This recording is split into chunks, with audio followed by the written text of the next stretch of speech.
오늘 말씀은 바울의 1차 전도 여행 중에 비시디아 안디옥 지역에서 하나님의 말씀을 바울이 힘있게 전한 내용입니다.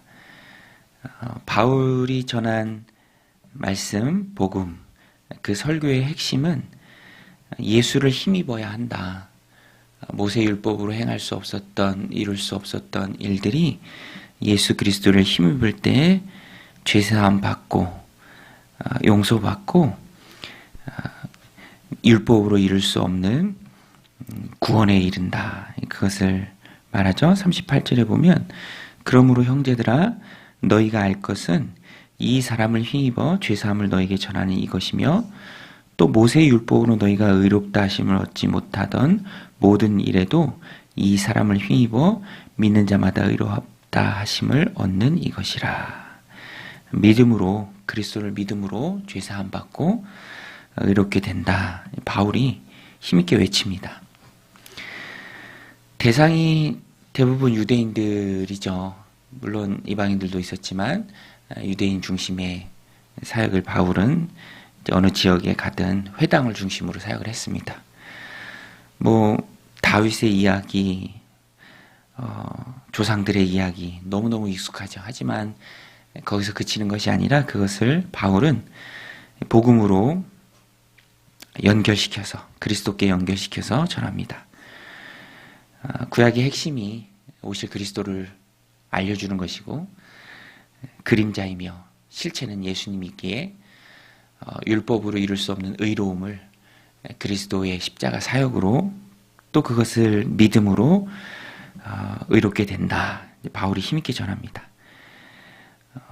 언제 어디서든 바울이 말씀을 참 많이 전했지만 핵심은 그리스도였습니다. 이 사람을 힘입어 죄사함을 너에게 전한다. 모세의 율법으로 너에게 의롭다 하심을 얻지 못하던 모든 일에도 이 사람을 힘입어 의롭게 된다. 예수 그리스도를 전합니다. 반응은 무엇입니까? 죄사함 얻는 유일한 길 예수 그리스도를 전했을 때 돌아오는 반응은 무엇인가? 돌아오는 반응은 다음 안식일에도 이 말씀을 전해달라라는 것이죠. 42절에 보면 그들이 나갈새 사람들이 청하되 다음 안식일에도 이 말씀을 하라 하더라. 또 사람들이 이 바울과 바나바를 따랐습니다. 43절에 회당의 모임이 끝난 후에 유대인과 유대교에 입교한 경건한 사람들이 많이 바울과 바나바를 따르니 두 사도가 더불어 말하고 항상 하나님의 은혜 가운데 있으라 권하니라. 정말 놀랍죠. 복음을 전했습니다. 예수 그리스도를 전했어요. 그리고 이 복음을 너희가 받아들여야 한다. 선지자들의 말씀을 받아들이지 않아 책망받았던 너희 조상의 길을 너희가 답습하지 마라.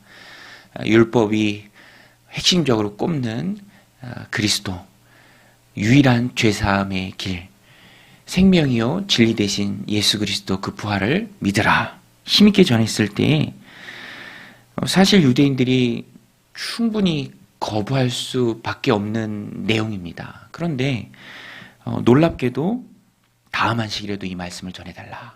그리고 유대인들과 유대교에 입교한 경건한 사람들이 바울과 바나바를 붙들고 또 말씀을 더 듣길 원하고 그들을 따르고 44절에 보면 다음 안식일에는 더 놀라운 일이 있었습니다. 44절에 그 다음 안식일에는 온 시민이 거의 다 하나님의 말씀을 듣고자 하여 모이니. 비시디아 안디옥 지역에 있는 많은 사람들이 하나님의 말씀을 듣고자 그 다음 안식일에 모였습니다. 결과를 만들어내시는 하나님이시죠. 전하는 자는 사람이나 역사하시는 분은 하나님이시다. 그래서 고린도전서에도 그 내용이 참 많이 나옵니다. 고린도전서 1장에 보면은 미련한 일이다. 십자가의 도가 어떤 사람에게는 미련하다. 그러나 하나님의 백성들에게는 구원을 얻는 유일한 방법이다. 또 고린도전서 1장 21절에 하나님께서는 전도에 미련한 것으로 일하신다. 전도에 미련한 것으로 믿는 자들을 구원하기를 기뻐하신다. 세상은 항상 효율을 따져요. 또 전략적인 것을 우선합니다. 그런데 교회는 그런 세상의 방법과는 다른 공동체입니다. 신적 공동체예요. 세상의 동호회가 아니죠. 하나님의 능력으로 유지되는 공동체가 바로 교회입니다. 신민회, 믿음의 백성들이 모인 공동체죠. 그래서 인간적인 관점에서 볼 때는 참 미련하게 보이는 공동체가 교회이고 교회를 유지하는 복음일 수 있습니다. 그러나 하나님이 세상을 다스리시고 통치하시고 일하심에 사용하는 방법은 세상 사람들이 보기에는 미련해 보이는 그런 전도에 미련한 것일 수도 있습니다. 그러나 역사하시는 분은 하나님이시기에 하나님께서 그런 미련한 방법들을 통해서도 놀라운 역사를 이루어내십니다. 일하시는 분은 하나님이시기에 그렇습니다. 그런데 이 반응을 볼 때 또 한 가지 기억해야 할 것은 비방하는 무리들도 있습니다. 비방자들도 있어요. 하나님이 역사하시지만 그 하나님의 역사 앞에서도 그것을 거부하는 자들이 있습니다. 45절에 보면 유대인들이 그 무리를 보고 시기가 가득하여 바울이 말한 것을 반박하고 비방하거늘. 복음은 언제 어디에서나 또 모든 사람에게 환영받는 것은 아닙니다. 모든 사람에게 환영받는 것은 아니에요. 미끼로 작정된 자들에게 환영을 받습니다. 하나님이 택하신 자들을 불러내는 것이죠. 영생을 얻기에 합당한 자들이 있습니다.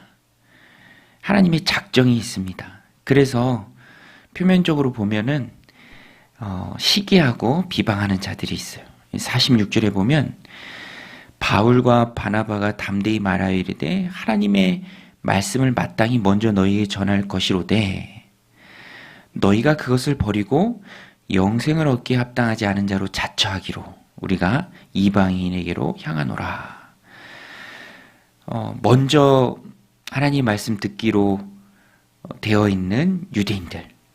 그러나 그 유대인들은 그것을 버렸습니다. 또 영생을 얻기에 합당하지 않은 자로 자처했습니다. 그런다고 복음이 막히는 것은 아니죠. 하나님께서 또 그 물꼬를 틀어서 이방인들에게로 향하게 하십니다. 그래서 이방인들에게 이제 바울을 향하는 것이죠. 48절에 보면은 이 역시 하나님의 작정이었습니다. 이방인들이 듣고 기뻐하여 하나님의 말씀을 찬송하며 영생을 주시기로 작정된 자는 다 믿더라. 영생을 주시기로 작정된 자는 다 믿더라.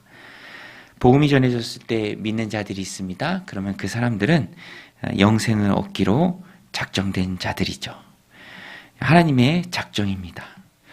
오늘 우리는 하나님 주시는 영생을 얻기로 받기로 작정된 자들입니다.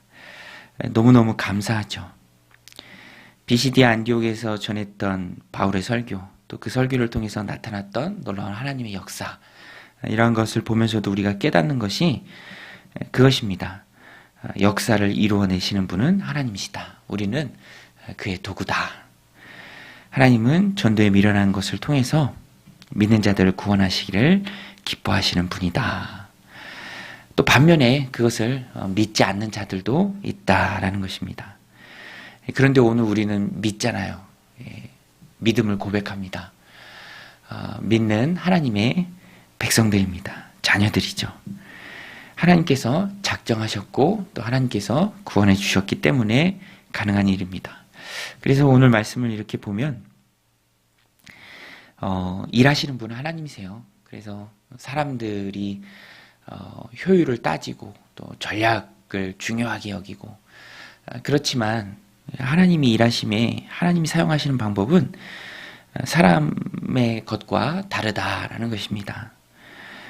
그리고 그 하나님의 주권적 작정으로 하나님의 백성을 불러내십니다. 오늘 우리가 그 은혜 안에 있는 자들이죠. 그래서 감사해야 합니다. 여러분 오늘도 우리를 작정하여 구원하신 그 하나님께 감사하신 하루가 되시길 바랍니다. 기쁨의 찬양, 감사의 찬양을 하나님 앞에 올려드려야죠. 나를 구원해 주신 그 하나님 앞에 영생을 얻도록 작정해 주시기에 우리가 믿었으니 작정해 주신, 불러주신, 선택해 주신 그 하나님의 은혜에 감사해야 합니다. 또 한 가지는 하나님이 일하시고 우리는 보조 도구입니다. 주도하시는 분은 하나님이시죠. 사도행전에 그 내용이 잘 나오고 오늘 말씀에도 그 내용이 잘 나옵니다.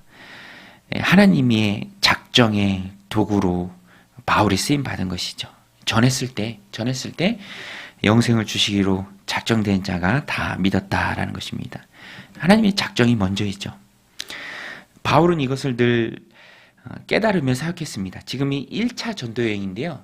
1차 전도여행 마치고 2차 전도여행 때도 바울은 소아시아의 에베소 지역에 복음 전하기를 원했습니다. 그런데 바울이 환상을 보잖아요. 드로아에서 마게도냐 사람이 나와서 손짓하죠. 와서 우리를 도우라. 와서 우리를 도우라. 모든 것은 다 하나님께서 이루어 가십니다.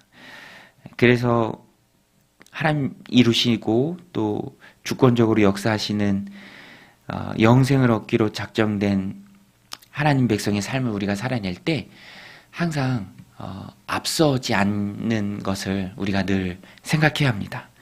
앞서지 않고 따라가는 삶. 그것이 항상 중요합니다. 이끄시는 분은 하나님이시고 시작하신 분도 성령님이시고 과정도 성령님이시고 결과를 만들어내시는 분도 성령님이시죠. 우리는 철저히 도구입니다. 우리를 낮게 얘기하는 것이 아니라 그것이 사실이에요. 토기장이 되신 분이 주님이시고 우리는 주님 빚으시는 지능이죠. 하나님 섭리 가운데 있는 자들입니다. 그래서 철저히 순종하고 따라가는 삶을 살아가야 합니다. 앞서지 않고 따라가는 삶. 그래서 기도하고 또 그래서 말씀을 보고 하나님의 뜻을 깨달아야 합니다.